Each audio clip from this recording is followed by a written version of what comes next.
Dodge City and in the territory on west, there's just one way to handle the killers and the spoilers, and that's with a U.S. Marshal and the smell of Gunsmoke.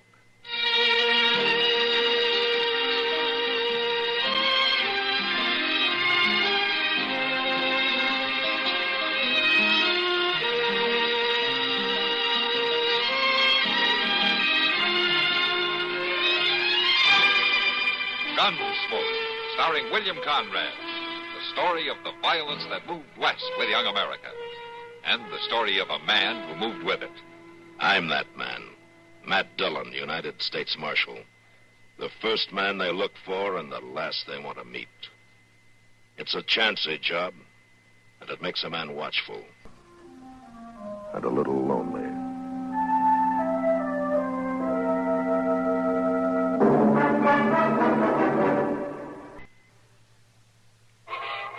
People today think young, make more time for fun at home, family style. This is the life for Pepsi-Cola. Light, bracing, clean-tasting Pepsi. So think young. Say, Pepsi, please. So go ahead and pick a drink that lets you drink young as you think. Yes, get the right one, the modern light one. Now it's Pepsi for those who think young.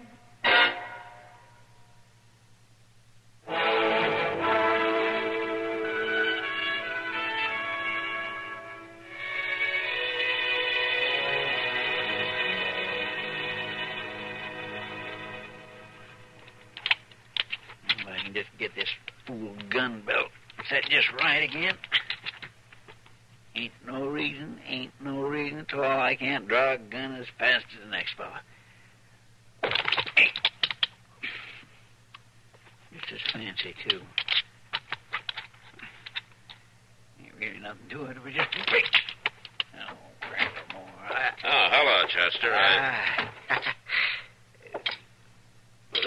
What are you doing with that gun? Gun? I ain't doing nothing at all. The fact is I was practicing, Mr. Dillon. You practicing with a 6-gun? Well, ain't no reason I can't, are they? Well, no reason, except it seems to me you're taking it up a little late in life, aren't you? Well, there comes a time when a man has to stand up for himself. Somebody fixing to cause you trouble, Chester? Well, he ain't exactly causing me no trouble. More like he's fixing to plague me to death with his everlasting bragging and carrying on. Oh, who? That Joe Sleet down at Long Branch. Joe Sleet? Joe Sleet. I forgot. You ain't been here for a couple of days. Ain't likely you even saw him. What about Joe Sleet? Well, he's one of them hard-talking gunfighters. That's what's about him. Oh, Chester, now, you've got more sense than to tangle with somebody like that, haven't you? Well, sure I have, Mr. Dillon. Then why are you practicing? Well, it don't hurt none, does it? No, I guess not. But you better be sure of one thing, Chester. What's that? That a fellow like Joe Sleet knows that you're just practicing.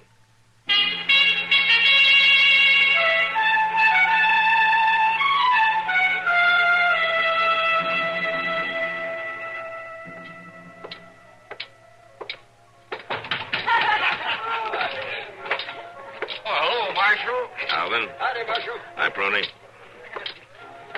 Hello, Bryce. Giddy, Doc. Oh, Matt. Matt, how it sounds like you're running for office, the way you're greeting folks. I speak when I'm spoken to, Doc. Very friendly. Very friendly. Well, sit down and have a drink. Thank you, Kitty. I've been looking for you, Doc. You've been looking, oh, not very hard, you haven't. I've been right here. Well, I figured it was a little early in the day, but I guess I should have known. Was somebody sick? No, Kitty, but Judge Meadows is coming in this afternoon. He wants to talk to Doc about the wound that killed Blewett. Oh, sure. I guess I'll go along with you. Well, there's no big rush, Doc. The stage won't be here for another hour. I have some things to do first. Oh, there he goes again. I wish he'd do his drinking someplace else. Oh, that big one, Joe Sleet. Every time he talks to anybody, there's a fight. I want to talk to him. I'll be right back, Doc. I'll be here. Put that thing away. Well, you ain't roped so's you have to stay. Got a right to drink without no gun spinning in my face. You want to fight me about that? That's just what you want, ain't it? Somebody to fight. All right, quiet down, both of you. Listen, Marshal. All right, Meeker, I'll handle it. Always trying to get somebody to fight him. Slick drawing. I said I'd handle it. Now, go on, Meeker. Sit down. That's right, Sonny. Go sit down, like the marshal says. I've been hearing about you, Sleet. Well, there's lots has heard about me. You aren't making many friends. Ain't meant to. You're not meant to do your gunslinging in the saloon, either. I do it where it suits me. And it suits you even better if it causes trouble, is that it? I can handle trouble if it comes, Marshal. If trouble comes in Dodge, I handle it, Sleet. You remember that. Sure, Marshal.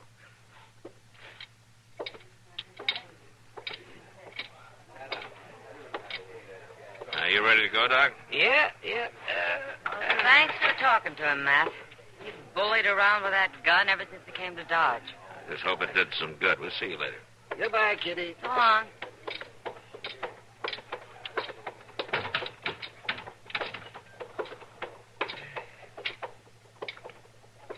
Oh, my, that Joe Sleet's a miserable human being, isn't he? Yeah.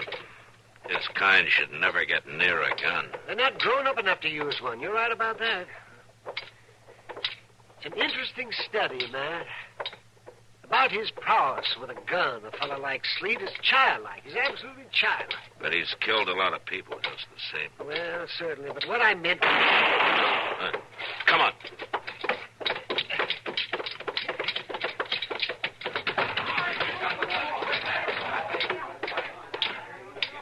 It's Sleet. Yeah, let me through. Stand back, please, folks. Stand back.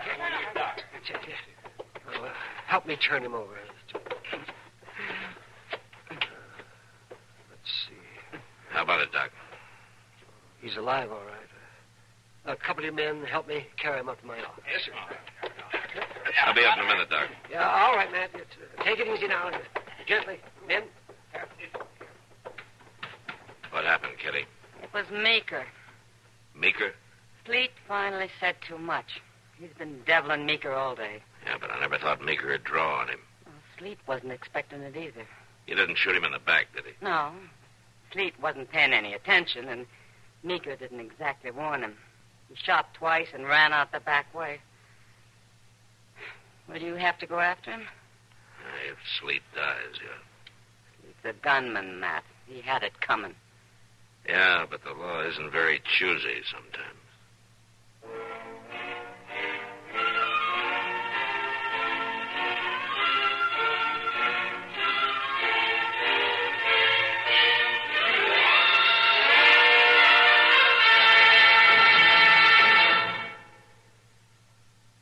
Are you one of those people who are always on the go? Like you, our CBS newsmen are on the move all the time, too. Always in the direction of the biggest news developments of the day. Their own busy schedules give them a practical understanding of the value listeners put upon their services. They know you rely on them for accuracy at all times. And they have a first-hand appreciation of the importance of clarity and brevity as well.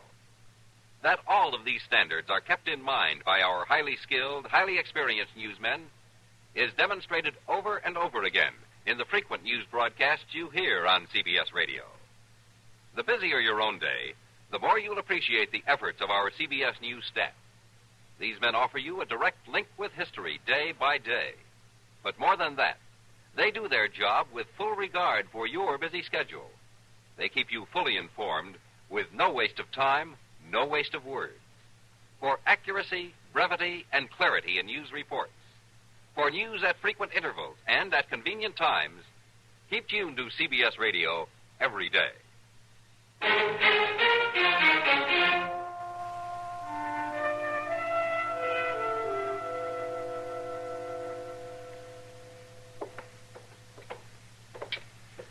Well, I'll let you know if there's any change, Matt, but I'm sure he's going to be all right. Thanks, Doc. I'm glad for Meeker's sake. Yes. Well, I'll be in the office. All right, man. Doc, I want to talk to you. I'm coming.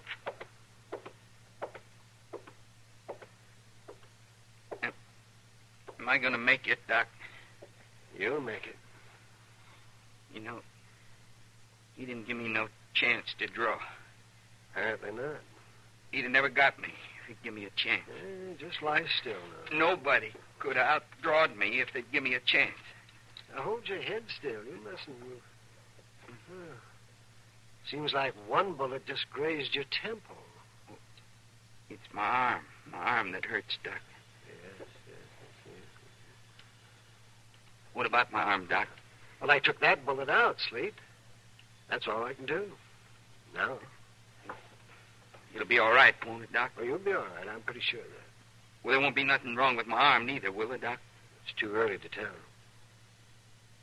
It's my right arm. I know. What? I wouldn't be no good without I could use my right arm. Well, we'll have to see how it heals. Well, you fix it, Doc. You can fix it. Doc? Yes, Sleet. You wouldn't do nothing to keep it from healing up good, would you? I mean, because it's my gun arm? No. I'm a doctor, Sleet, not a judge. No matter how much I might want to be.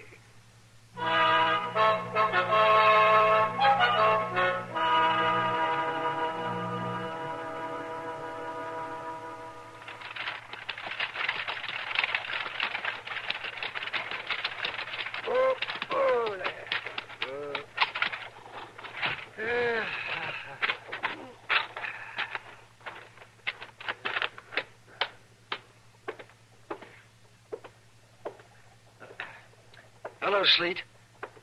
Back to see me again, huh? It ain't no better, Doc. I'm sorry, Sleet, but it isn't likely to change overnight. It's been more'n a month, Doc, and I still ain't got the use of my fingers. I've told you, Sleet. Sometimes it happens that way. Well, it ain't no good without the use of my fingers, Doc. It's my gun hand. You were lucky not to lose the whole arm. I've told you that from the start. Listen, Doc. If it's money, I'll find me some money so you can fix it. There are some things that money can't buy, and one of them's a good right hand.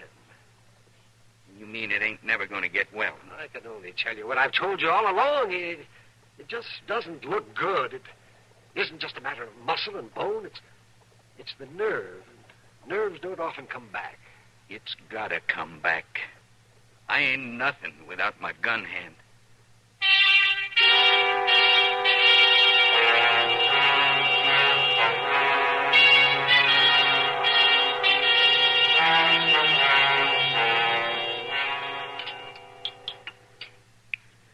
Well, if you ask me, he wasn't never much with his gun hand, neither.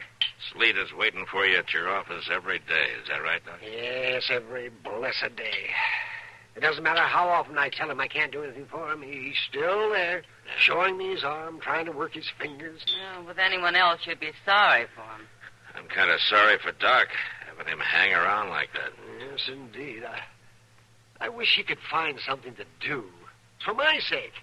I can't get in or out of my office without stepping over him. Well, I can hardly get in or out of the Long Branch these days either, Doc. If that'll make you feel any better. Well, what's the trouble, Kitty? Oh, it's just one of the penalties of owning a business, Doc. You know that fellow I had to help out at the bar and be a general handyman? You mean that Romeo fella? Yeah, that's the one. What happened to him? Well, who knows what happened to him? He just hasn't shown up for 2 days. You'd think nobody else could do anything around there. Except me, of course. Why don't you get somebody else? Nobody's down and out enough to want the job, I guess. It isn't much. No, wait a minute. Could a man with one hand do it? One hand tied behind his back, you mean? Yeah, just about that. Well, I was thinking about Sleet. Sleet? Well, maybe if he had some simple job to do, he'd snap out of it. And quit bothering you. That's huh? right. Well, now, Miss Kitty wouldn't want no fellow like him around. Oh, I don't know, Chester. I've had worse. You think it'd work, Matt? I guess it wouldn't hurt anything to try it. Well, there's one thing sure. Sleet isn't able to hurt anything. All right, then. If you can talk him into a dock, I'll chance it. I could sure use some help. Now, it just don't seem right, Miss Kitty. I wouldn't do that if I was you. Well, will you take the job for me, Chester? Oh, no, ma'am. It ain't something I'd rightly feel like doing. Nobody feels like it. Go ahead, Doc. Talk to Sleet.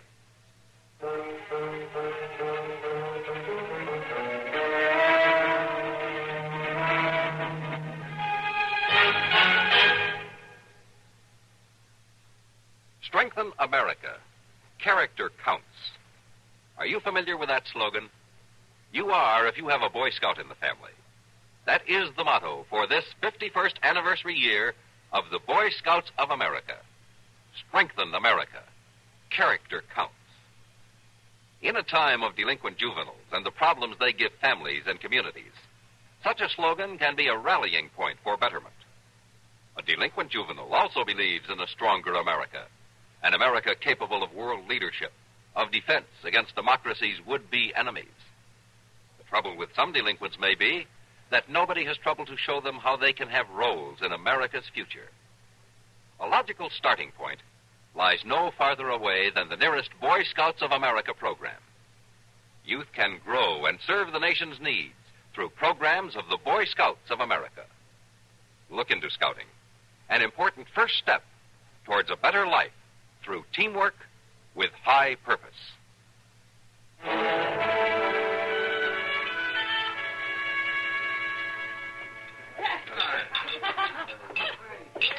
Oh, I brought us our beer, Miss Kitty.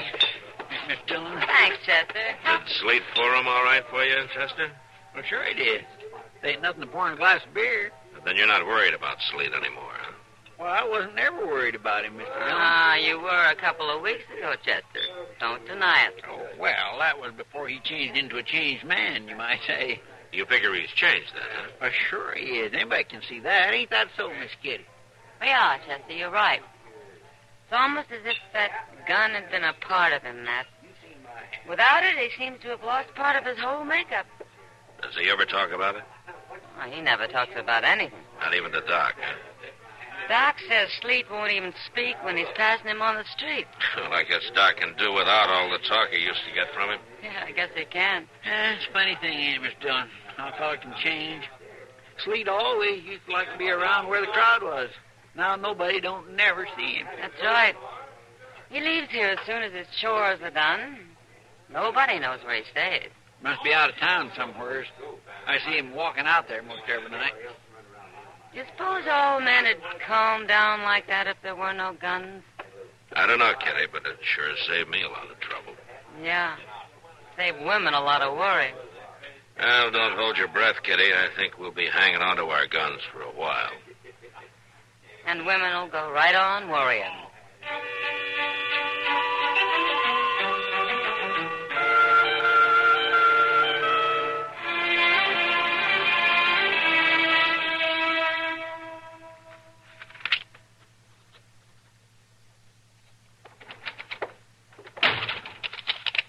What's the matter, Chester? Somebody chasing you? But no, sir. The door just slipped out of my hand. That's all that happened. You nearly broke it off. Where you been? I seen to my horse down at the livery stable. No? He's got that lame leg and all. Oh, did you get him fixed up? Oh, yes, sir, I think it did. Moss is going to keep an eye on him. Ah, that's good. He's worth taking care of. Oh, yes, sir, he is. Say, you know who I seen down there at the stable? No. Who did you see down there at the stable, Chester? That fellow Meeker, Mr. Dillon. You know, the one that shot Joe Sleet? He just rode into town. But did he say where he was heading? No, sir, he didn't. I don't think it'd be hard to find him, though. How's that? But he said he'd been on the trail all day, and he was packing around to Awful Thirst. All right, come on, Chester. Yes, sir. Where are we going? Just come on.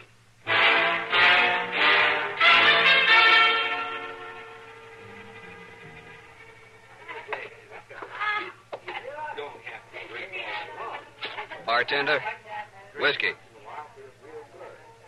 Yeah, I want some whiskey.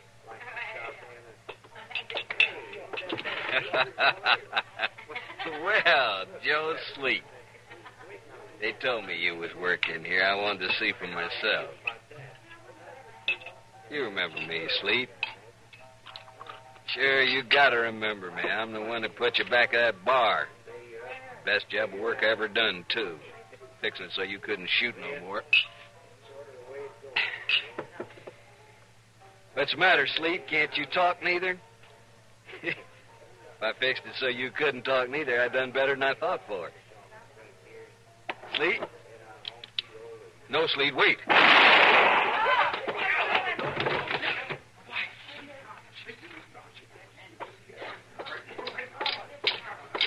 All right, put that gun down, Sleet. You can have it, Marshal. Meeker's dead, Mr. Dillon. He's dead. And I shot him. Yeah, you did. I shot him with my left hand, Marshal. I've been practicing up. Every night I've been practicing up.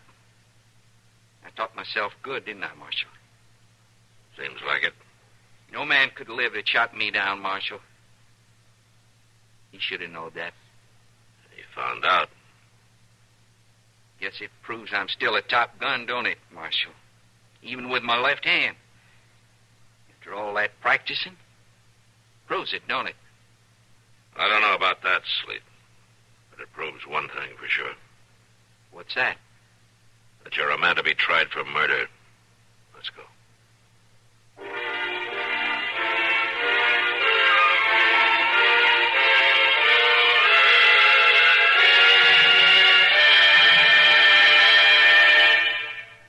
Hi, this is Dennis James to make a point about reliable, effective Kellogg's All Brand. Repeat after me, please. What do you want when you need brand? What do you want when you need brand? Reliability. Reliability. Now, what do you get in Kellogg's All Brand? What do you get in Kellogg's All Brand? Reliability. Right. Hi, this is Dennis James to explain why Kellogg's Way is the reliable way to get the effectiveness you want from brand with just half a cup a day. See, Kellogg's All Brand is the real Battle Creek formula, the one that millions of people depend on. And they depend on it because Kellogg's All Brand contains more vital brand bulk to help you keep regular. It's low in calories, and it's mighty pleasant eating, too. Kellogg's All Brand comes in crisp, toasted shreds that have a wholesome brand muffin taste. I think you'll like it. So be sure you remember, for the effectiveness you want from brand, get reliable Kellogg's All Brand. That's what you get in Kellogg's All Brand. Reliability.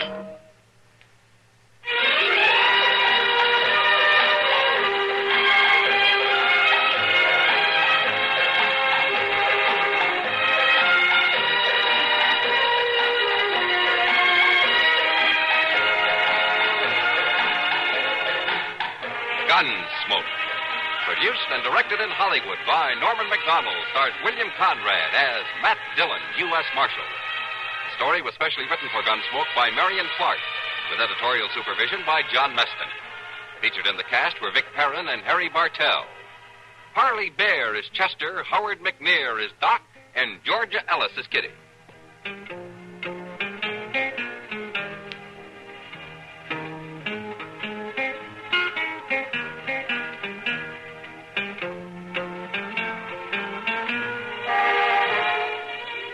This is George Walsh, inviting you to join us again next week when CBS Radio presents another story of the Western frontier.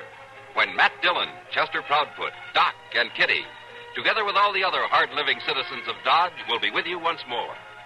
It's America growing west in the 1870s. It's Gunsmoke. This is the CBS Radio Network.